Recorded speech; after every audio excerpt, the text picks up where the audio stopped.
Hello everyone. I am Niels Wistoff. I'm a junior PhD student in Luca Benini's group at ETH Zurich. And today I will introduce you to time protection and how it can help us to prevent timing channels on RISC V cores. A few years back, there have been news about a new kind of attack. And this kind of attack allows an attacker to retrieve data from a remote computer. One particular attack is called Spectre. Spectre combines speculative execution, which is a common microarchitectural optimization, and the covert channel. I'll explain that in a second.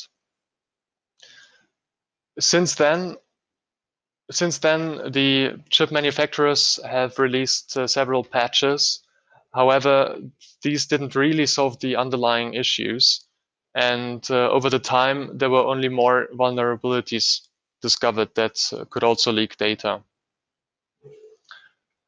Therefore, a Swiss university, a Munich-based defense company, a German university, and an Australian research institute came together to find a solution. Unfortunately, Intel wouldn't let us rip apart their processors. But luckily, there was RISC V, which enables us to do our research openly and freely. So let's have a look at what the covert channel is. In this figure, you see two applications, a secure file system that is isolated from the outside world, and a mail client that is connected to the internet. And both of them run on the same platform. Now, both applications are isolated by a security boundary, which is enforced by the operating system. However, there is a way past that security boundary, and that is through the hardware. Now, why is that? To answer that, let's have a look at the microarchitecture of a larger Intel core. It has many components, and some of these can accelerate program execution based on previous execution.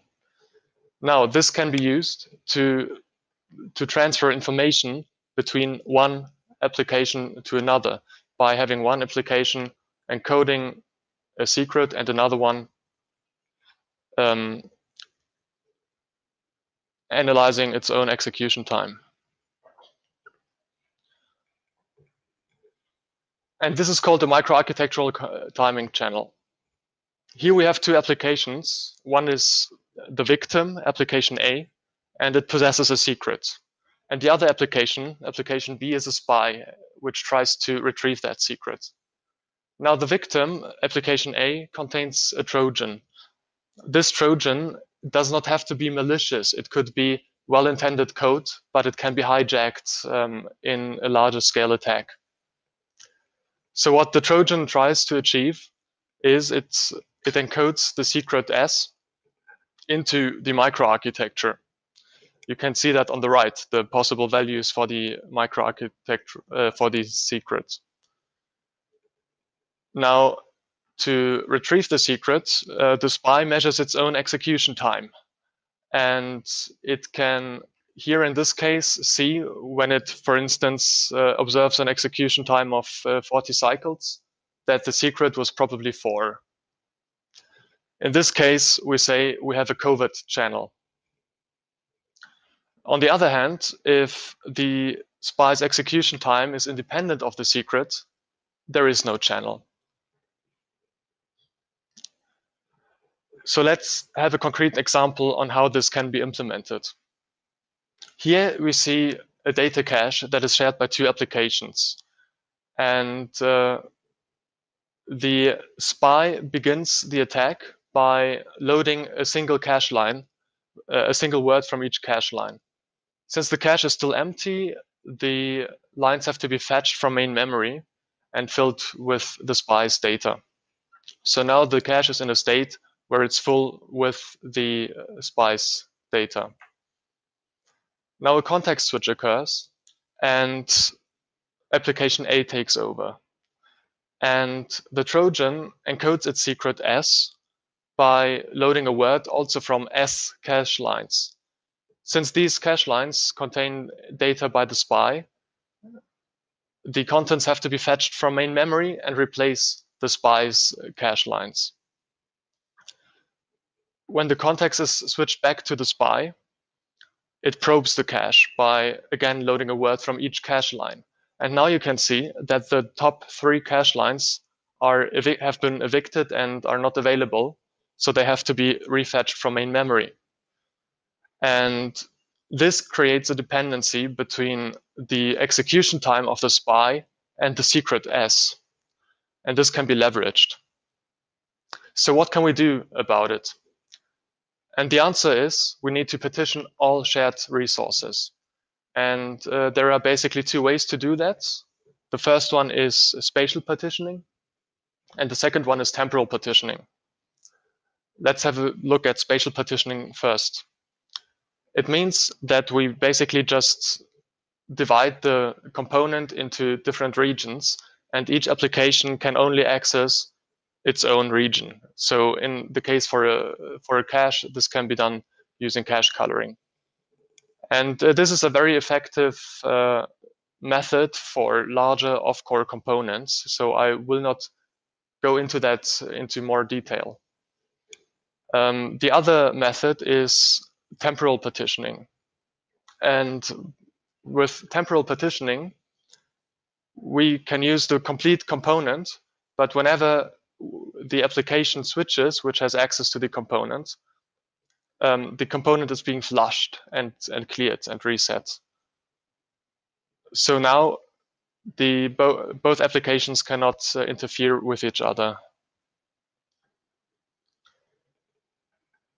So we will, in the following, have a further look on this flush mechanism and how it can be implemented. To conduct our experiments, we had a look at our institute, and luckily we found a application class RISC V core lying around. As some of you might know, it was recently transferred to the Open Hardware Group, and it got a new pretty name. I guess also the logo needs to be updated. I couldn't find the current one, so I just Googled the name, and this was the closest I could find. We put CVA6 on an FPGA running at 50 megahertz, add some peripherals, and on top of that, we run the SEL4 microkernel, or an experimental version of it. Gernot will tell you all about it in his talk later today. SEL4 has a strong focus on security, and we port it to our CVA6 core and also enable cache coloring for the last level cache. And on top of that, we run the channel bench as our application. And the channel bench measures the covert channels. We ported it to RISC V and tailored the attacks to CVA6 microarchitecture. Now, if we run the channel bench for 5 hours on CVA6 on our FPGA, we can gather around 1 million samples of or iterations of such an attack. And if we take all of these into a single plot, this is what we come up with. Now you may recognize the format from before from the introductory slides. On the x-axis, we have the secret that is encoded by the Trojan. And on the y-axis, we have the execution time that is observed by the spy. Now, there is a very clear correlation between both of these. And for instance, if the spy measures an execution time of 86,000 cycles, it can infer quite clearly that the secret must have been around 200. And of course, it can reiterate this attack to increase its confidence. Another numerical measure that we use and that we look at is called the mutual information. The mutual information gives us the capacity of our channel. In this case, it's it's more than 1.6 bits per context switch, per iteration of the experiment. So in theory, with a typical context switch frequency of 1 kilohertz, this would give us a channel that has a capacity of several kilobits per second. Our measures all have some noise in them. So to prevent or to give us an idea of how large the noise is in relation to the actual channel, we have another number, which is the zero leakage upper bound, M0. And we use, if M is greater than M0, then our zero leakage upper bound, we use that as an indicator to say that we have a timing channel. Now, it is important also to notice that M0 strongly varies between different measurements. So now we want to get rid of this channel. And as you remember from before, we want to reset our microarchitecture on a context switch. Let's try that in software first. And we just let the operating system load a single word from each cache line so that all of the complete cache is replaced by the operating system's values. The resulting channel matrix can be seen on the right in comparison with the original one on the left. And at the first glance, you would think it looks quite similar. However, if you look closely on the y-axis, the range is largely reduced of the time values that are measured. But nevertheless, it is not very thorough, and there is still a large remaining channel. Why is that? Well, there are some components in CVA6 which cannot be controlled by the operating system. In this case, for instance, the replacement policy, which is a pseudo-random replacement policy. So whenever the operating system tries to evict all cache lines, it can only evict a certain amount of them and not all of them. So we can reiterate this attack and retry. And this is what happens after we do it twice, after we flush the cache, or after we let the operating system override each cache line twice.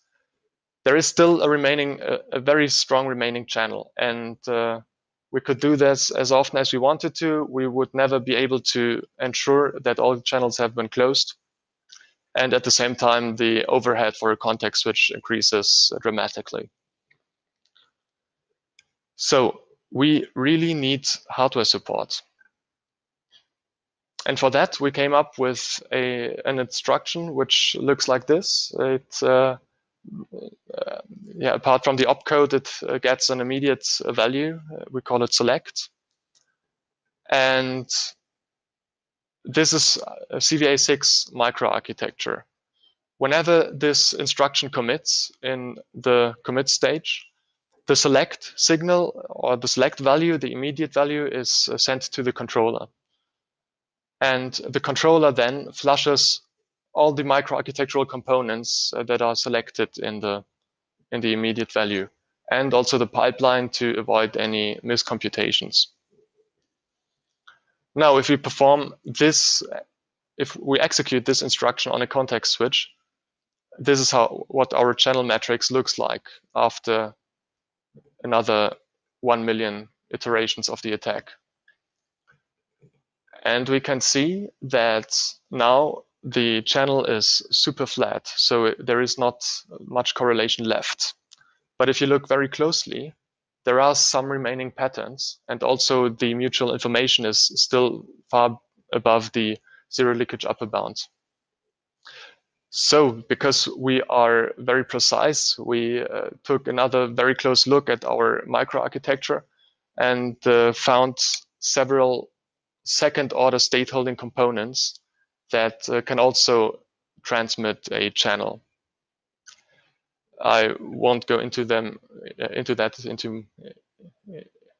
in too much detail now. So we flush these as well on a context switch with the fence T instruction.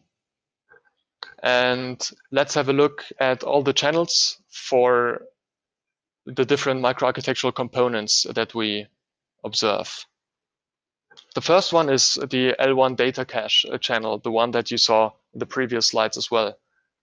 And on the right, we can see now that this channel has been fully closed, and the mutual information is also clearly below the zero leakage upper bound. So the channel is mitigated or prevented. The same goes for the L1 instruction cache, a very similar image here. Also for the translation look-aside buffer, the branch target buffer, and the branch history table. So to conclude, all channels have been closed successfully. Our last and also very important question is, what are the costs of this prevention, of this flush mechanism on a context switch? And to answer that question, we have a look at the context switch latency. And on the left, you can see that the context switch latency is for a hot cache around 30 cycles, a cold cache 1180. The software flush is super expensive, so it's not very realistic to use that. And the hardware flush is just 320 cycles more than the cold cache case. Now, if you just compute, like do a rough estimate of a typical core which runs at 1 gigahertz and a context switch frequency of 1 kilohertz, this would be an overhead of just 0.032%. And on the other side, we have the hardware costs. The hardware costs we measure by synthesizing both the original and the modified design in GlobalFoundries 22FDX technology at 1 gigahertz. And we see that the difference in area is less than 0.6%, which is well within the bounds of uncertainty at this point. So to conclude, we have confirmed there are covert channels also on RISC V cores. And we have also confirmed previous studies that said that the operating system needs hardware support for time protection. Our platform is the first hardware platform with experimental support for time protection. We found out that our hardware mechanism must flush all microarchitectural states. And for the future, we would really like to evaluate this attack also on a write-back L1 data cache. And we desperately need a systematic evaluation of microarchitectural states, because we cannot open each design and look at each component individually. We need a systematic approach for that. Finally, I would also like to thank the RISC V community for enabling us to collaborate and to advance the research in the field of computer security. And I think also at the same time, the RISC V community might also use our results.